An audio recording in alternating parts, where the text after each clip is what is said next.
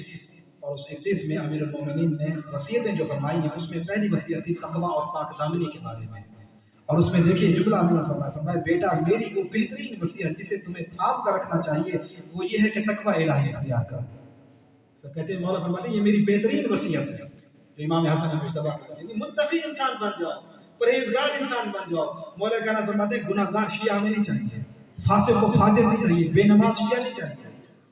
امیر المومنین کی سیرت پہ عمل کریں. مولا کہنا بار بار کریں کہ مجھے متقی شیعہ چاہیے، مجھے پرہیزگار شیعہ چاہیے.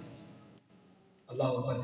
معصومین بہت محبت کرتے ہیں اپنے شیعوں سے. ایک دن امام زین العابدین علیہ السلام کو کسی نے کہا،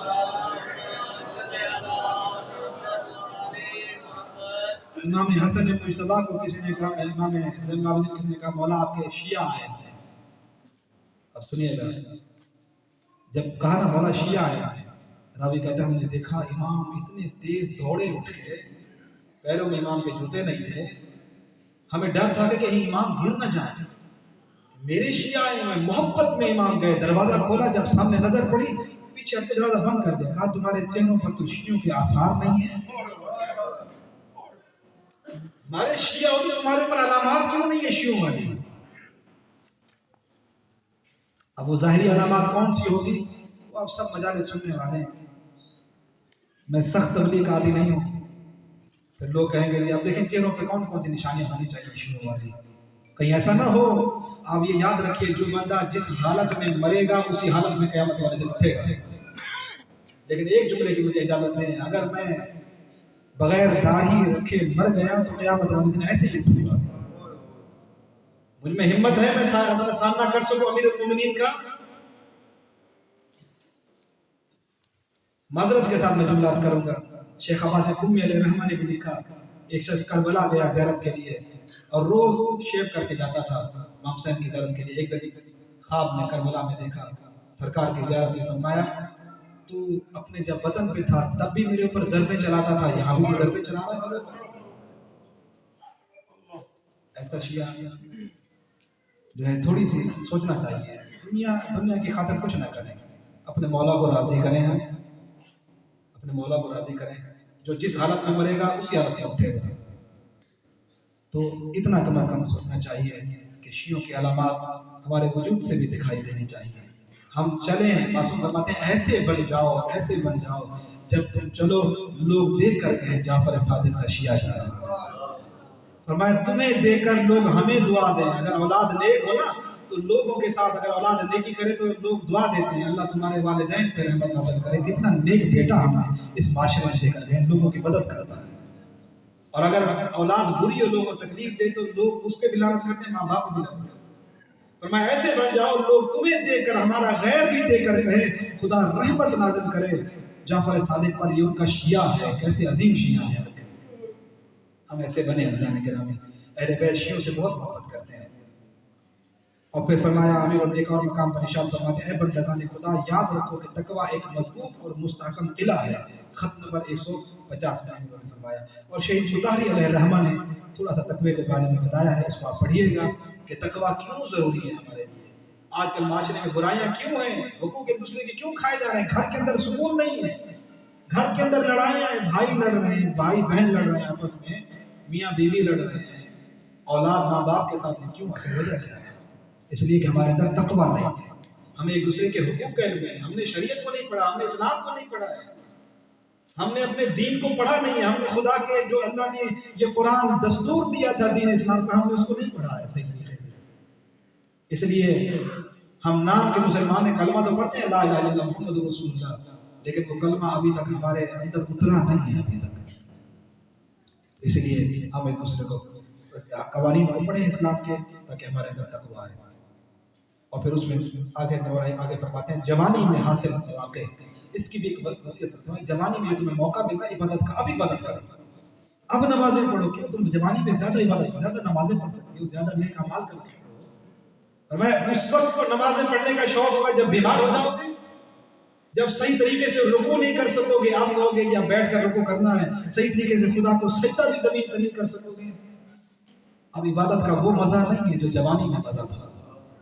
اس وقت عبادت کرے نا، لمبے لمبے سجدے کرنا چاہیے. فرمایا جتنا انسان سجدے میں خدا کے قریب ہوتا ہے اتنا کسی وقت بھی قریب نہیں.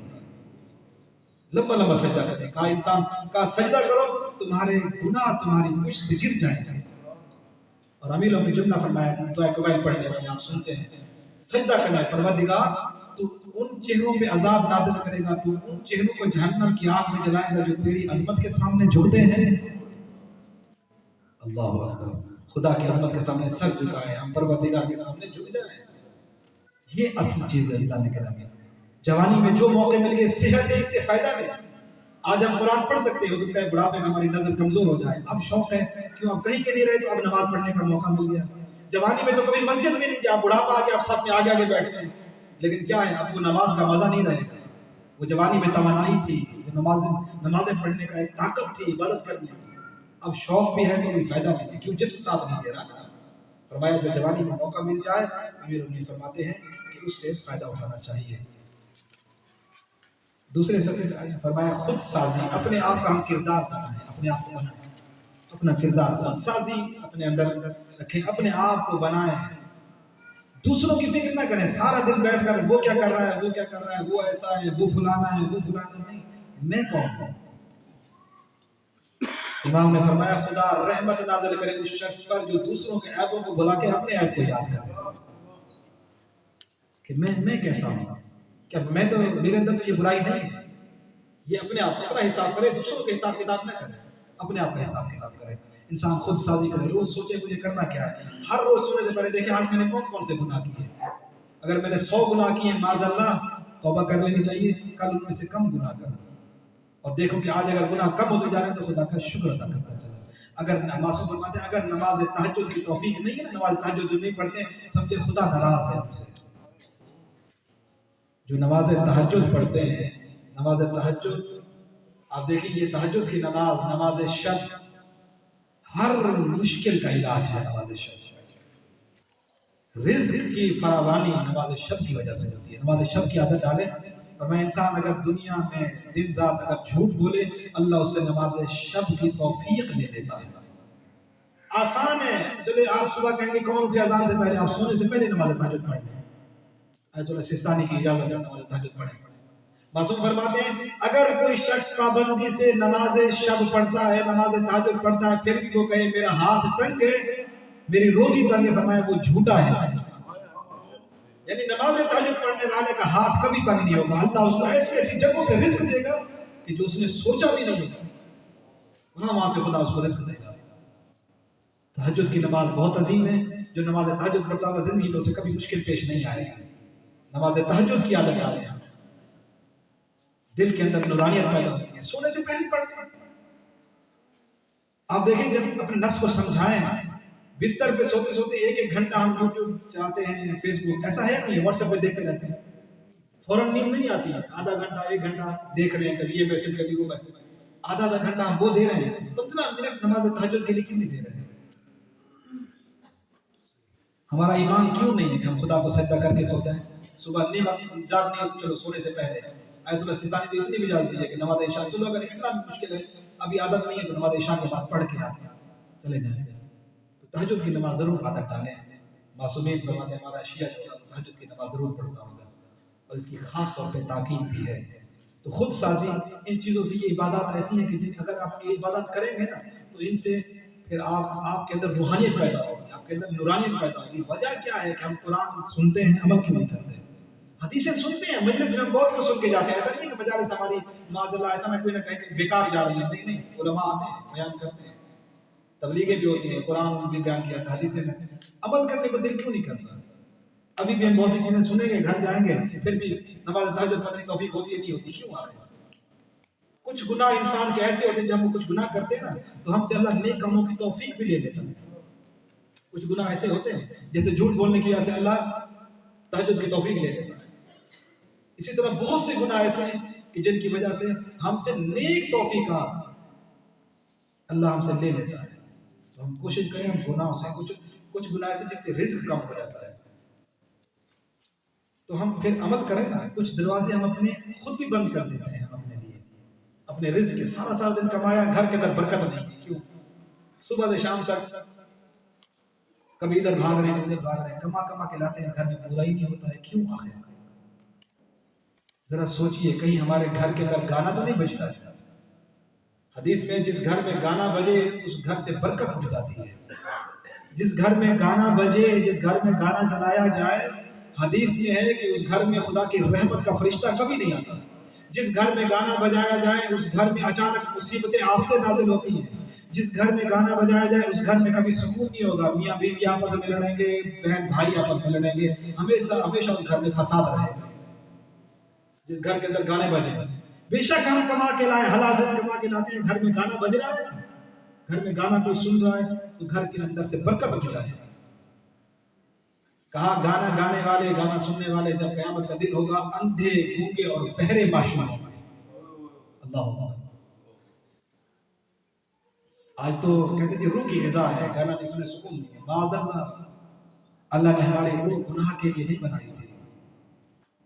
وجہ کیا ہے کہ ہم، آپ دیکھیے اگر آپ دعائیں پڑھیں، دعائیں ابو حمزہ سمالی پڑھیں، امام زین العابدین علیہ السلام کی دعا ہے. کہا امام اس میں فرما رہے ہیں میرے اور آپ کے لیے، فرمایا قرآن پڑھنے کا کبھی دل نہیں کرتا، کبھی نماز پڑھنے کا دل نہیں کرتا. کیوں؟ کہا پروردگار کہیں تو ہم سے ناراض تو نہیں ہو گیا. ہم سنتے بھی ہیں قرآن، پھر بھی سننے کے بعد عمل نہیں ہے. کیوں آخر؟ کہیں ایسا تو نہیں ہے کہ ہمارے اندر کوئی حرام لقمہ تو نہیں جا رہا ہے، ہمارے اندر رشوت کا پیسہ تو نہیں جا رہا ہے، حرام دوسروں کا حق تو نہیں کھا رہے ہیں. یہ چیزیں کم از کم سوچنی چاہیے. اگر یہ چیزیں ہمارے اندر ہیں تو ہمیں نمازیں پڑھنے کا، عبادت کرنے کا دل نہیں کرے گا. ہاں اگر ہم مسجد میں پہنچ بھی گئے تو ہماری توجہ گھر کی طرف رہے گی، ہماری توجہ دوستوں کی طرف ہوگی، ہماری توجہ گھر کے مسائل میں رہے گی. ہماری کوشش ہوگی بس کب نماز ختم ہو اور گھر سے باہر نکلیں. کبھی کبھی اتنی جلدی ہوتی ہے کہ نماز ختم کی تصویر جناب سید علی پڑھی، گھر کے جلدی بھاگ جا رہے ہیں. کیوں آخر؟ حدیث میں کہ جو نماز کے بعد دعا نہ کرے، نماز کے بعد دعا نہ کرے، اللہ کہتا فرشتوں کو اس کی نماز میرے پاس نہ لانا. کیوں؟ یہ دعا نہیں کرتا ہے، اس کو تو میری ضرورت ہی نہیں ہے. یہ مجھ سے مانگتا کیوں نہیں ہے؟ جب اس کو میری ضرورت نہیں ہے تو مجھے اس کی نماز کی ضرورت بھی نہیں ہے. نماز کے بعد بیٹھیں، اللہ سے بات کریں. کہا اللہ اتنا مہربان رب ہے، جب کوئی کہتا ہے نا یا رب ایک مرتبہ کہے 10 مرتبہ کہتا ہے لبیک یا عبدی. میرا بندہ میرے دروازے تو ہر وقت کھلے ہیں، مانگ تو صحیح مجھ سے. معصوم فرماتے ہیں اس سے مانگو جو کبھی دینے کے بعد کبھی احسان نہیں جتلاتا ہے. اس سے مانگو جس سے مانگو گے تو کبھی وہ آپ کو ذلیل نہیں کرے گا، آپ کو عزت عطا کرے گا. اس کے دربار میں مانگنا چاہیے نا، کسی کے دروازے پہ نہیں جانا چاہیے، اللہ کے دروازے پہ جانا چاہیے. دوسروں کے دروازے بند ہو جائیں گے لیکن خدا کا دروازہ کبھی بند نہیں ہوتا. آپ اپنے رب سے مانگیں اس سے. تو خود سازی اپنے آپ میں ہم بنائیں. اور پھر اس کے بعد عزت نفس کے بارے میں اپنی عزت کروائیں. اپنے نفس کی عزت. اللہ نے انسان کو عزت والا بنایا ہے، اور امیر المومنین اسی عزت نفس کے بارے میں فرماتے ہیں اپنے نفس کو ہر ذلت سے بلند تر سمجھو، اگرچہ وہ تمہاری من مانی چیزوں تک تمہیں پہنچا دے. جن چیزوں کو تمہارا دل چاہ رہا ہے وہاں تمہارے نفس نے تمہیں پہنچا بھی دیا نا، پھر بھی دیکھو تمہاری عزت اس میں ہے یا نہیں. اپنے آپ کو ذلیل نہیں کرنا چاہیے. خوشامد کر کے کسی کے پیچھے بھاگنا نہیں چاہیے. نہیں دن رات اس کی خوشامد کر کے، اس کی خوشامد، اس کی تعریف تک یہاں سے کچھ مل جائے، اس کی تعریف یہاں سے کچھ مل جائے. نہیں، اپنے آپ کی عزت، اپنے نفس کی عزت. اللہ نے انسان کو عزت والا بنایا ہے. کچھ لوگوں کی عادت ہوتی ہے، لوگوں کو باتیں کرتے ہیں، گالیاں بکتے ہیں لوگوں کو، اپنی بے عزتی کرتے ہیں. معاذ اللہ کچھ ایسے ہوتے ہیں جب آتے ہیں آ گیا جی یہ تو بے عزتی کرے گا، یہ تو بد زبان انسان ہے. لوگ اپنی زبان کی وجہ سے، اب ان کو پتا بھی ہے کہ ہمیں یہ باتیں نہیں کرنی. لوگ کہتے ہیں بے وقوف چپ کر کے بیٹھے، یعنی وہ اپنی زبان، اپنی بے عزتی برداشت کریں گے لیکن اپنی زبان پہ کنٹرول نہیں کریں گے. تو اس لیے اپنے نفس کی عزت کریں نا. اللہ نے عزت عطا کی ہے، نفس کو تو ہم ذلیل کیوں کریں. تو امیر انہوں نے یہی فرماتے ہیں کہ اپنے نفس کی عزت کرو. اور آگے جملہ فرمایا کیونکہ تم جو عزت نفس گواؤ گے اس کا کوئی بدل نہیں مل سکتا ہے. نفس کو ذلیل کرتے ہو، فرمایا اپنے نفس کو ذلیل نہ کرو، اس کا کوئی بدل نہیں ہے. خبردار کسی کے غلام نہ بن جانا، اللہ نے تمہیں آزاد قرار دیا ہے. یہ ہم فلاں کے نوکر ہیں جی، چلو آپ نوکری کرتے تنخواہ دیتا ہے، اب آپ سے گناہ کروائے وہ کرو گے؟ کہا نہیں کسی کے، ٹھیک ہے آپ کو پیسے دیتا ہے. لوگ کہتے ہیں کہ کیا کریں، ہمارا مالک ہے دکان، ہمارا دکان کا مالک ہے، اب ہمیں جو کہے تو ہمیں تو کرنا ہوتا ہے، نہیں کیا کریں. یا ہم اس کے گھر کا کام کرتے ہیں، ہمیں تنخواہ دیتا ہے، اب ہمیں گناہ کے لیے بھی کہے تو ہمیں تو کرنا ہے. نہیں، اللہ کی اطاعت کرنا ہے، اللہ کی معصیت میں کسی کی اطاعت نہیں کرنی ہے، لوگوں کی اطاعت نہ کریں، اللہ کی اطاعت کریں، گناہ کریں۔ اگر آپ سے کوئی آپ کا مالک آپ کو تنخواہ دیتا ہے کہ گناہ کروا رہا ہے، آپ نوکری چھوڑ دیں، مجبور نہ بنے۔ مولا فرماتے ہیں کسی غلام کو اللہ تمہیں آزاد پیدا کیا، غلام کیوں بنتے ہو؟ کسی کی خاطر غلط کام نہ کریں۔ عزت نفس کے چند ایک امور ہیں، تو وہ اگر آپ کی اجازت ہو تو ان چند چیزوں کو پڑھا جائے، اگر اجازت ہے تو بلند آواز سے ثواب دے دیں۔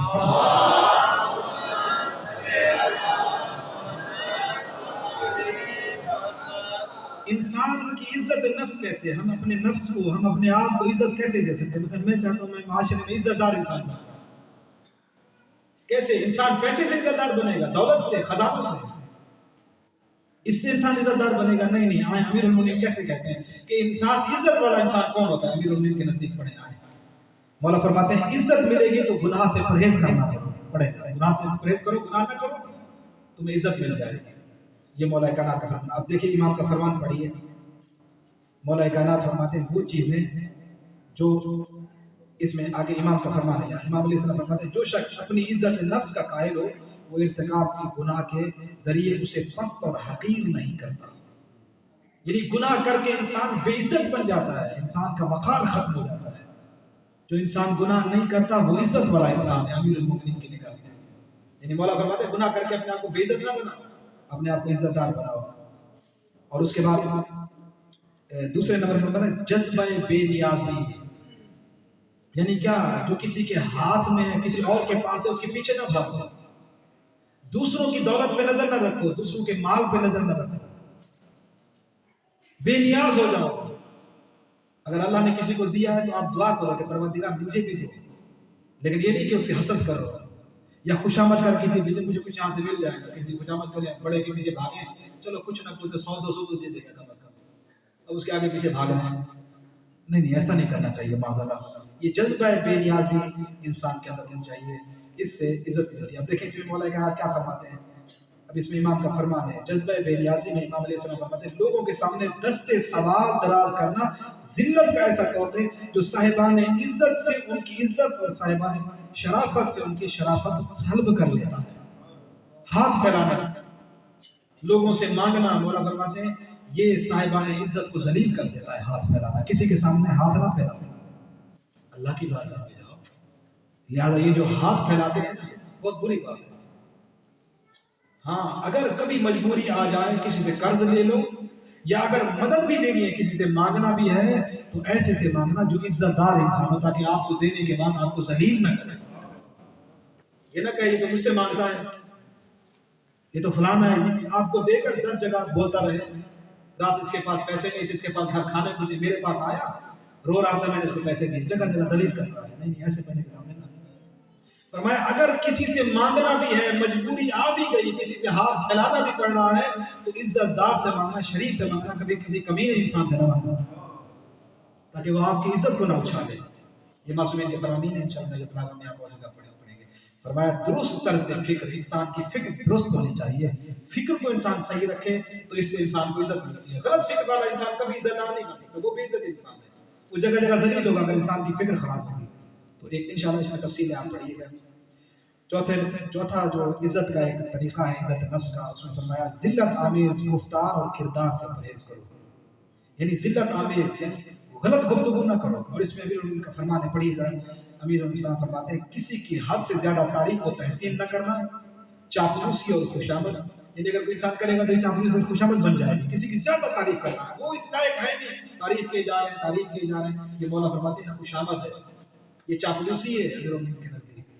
فرمایا اس سے تم ذلیل ہو رہے ہو، جو کسی کی بڑھ کے اس کی عزت کرے، اس کا وہ بولتا جائے تعریف کرتا جائے، یہ ایسا ہے، اس کے اندر جو خوبیاں نہیں ہیں وہ بھی جناب اس کے منہ پہ بیان کیے جا رہے ہیں۔ فرمایا تم اپنے آپ کو ذلیل کر رہے ہو۔ پھر آگے جملہ فرمایا جو ایک طرف تم مخاطب میں کہا اگر تم کسی کی تعریف کرو گے تو اس کے اندر چیزیں نہیں ہوگی تو اس کے اندر تکبر پیدا ہو جائے گا، سامنے والے جس کی تم تعریف نہیں کر رہے ہیں، ایک تو اس کے اندر تکبر ہوگا، اور فرمایا دوسری طرف یعنی جو خطاب کرنا ہے، جو تعریفیں کرنے والا ہے، فرمایا اس کی عزت نفس کا خاتمہ ہو جائے گا، اپنی عزت برباد کرنا ہے وہ دوسرے کی بلا وجہ تعریفیں کر کے۔ ہاں کسی کی تعریف کرنی لائق، جو عزت کے لائق ہے، جتنی تعریف ہوتی نہیں کرنی چاہیے، زیادہ نہیں، اور منہ پہ بھی کسی کی تعریفیں نہیں کرنی چاہیے۔ اس کے بعد ضمیر کی آواز، یہ امیر المومنین کی وصیتوں میں سے ہے۔ فرمایا بیٹا اپنے اور دوسروں کے درمیان اپنے نفس کو معیار و میزان کرا دیں۔ اس کی تھوڑی سی وضاحت ہے، وہ بھی انشاءاللہ آپ دیکھ لیجئے۔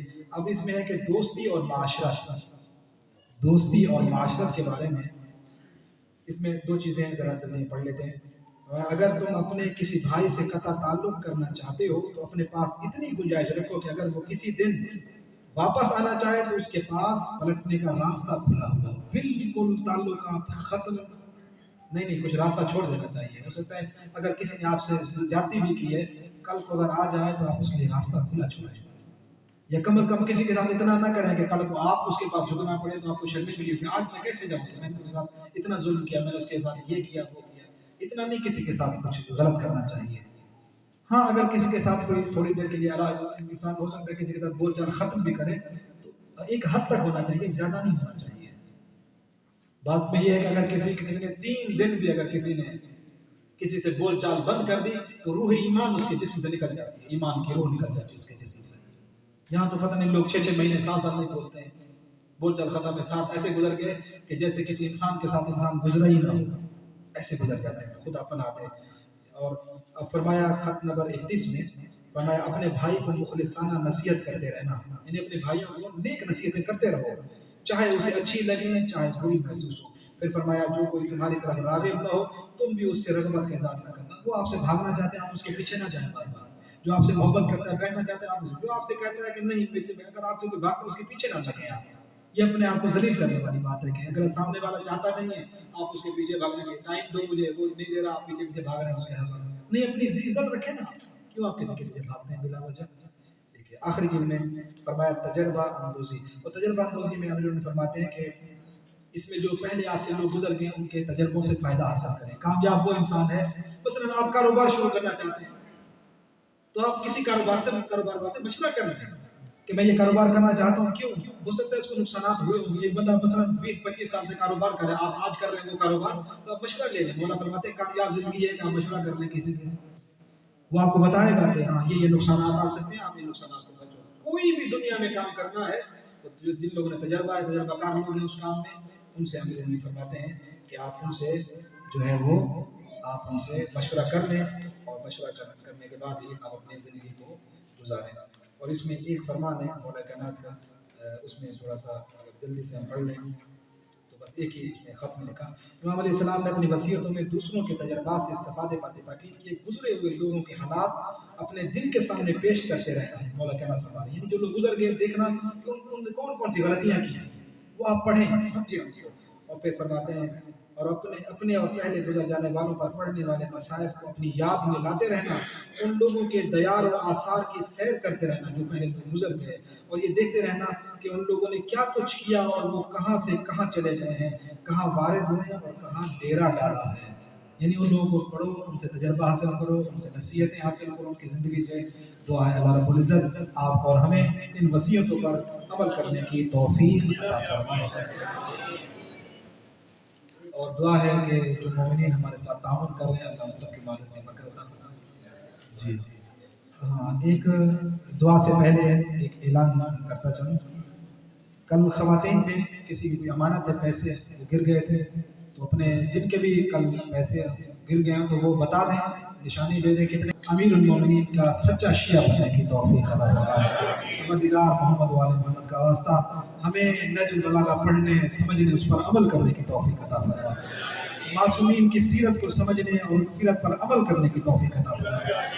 پروردگار ہمیں امام زمانہ کا سچا منتظر بننے کی توفیق عطا فرمائے، ناصر و مددگار امام بننے کی توفیق عطا فرمائے، ہمیں اپنے وقت کے امام کو راضی کرنے کی توفیق عطا فرمائے، ہمارے امام کو ہم سے راضی فرما، ہمارے آقا و مولا کے ظہور میں تعجیل فرما، ایک دوسرے کے حقوق سمجھنے اور ان حقوق کو ادا کرنے کی توفیق عطا فرما، اپنے واجبات سیکھنے اپنے واجبات کو ادا کرنے کی توفیق عطا فرما۔ پروردگار ہمیں قرآن پڑھنے قرآن پر عمل کرنے کی توفیق عطا فرما۔ پروردگار محمد و آل محمد کا واسطہ جو مومنین مریض ہیں امیر المومنین کی عظمتوں کے صدقے میں ان مریضوں کو صحت و سلامتی عطا فرما۔ بہت سے مومنین نے التماس سے دعا کی ہے، مریض ہیں، پروردگار ان مریضوں کو صحت و سلامتی عطا فرما۔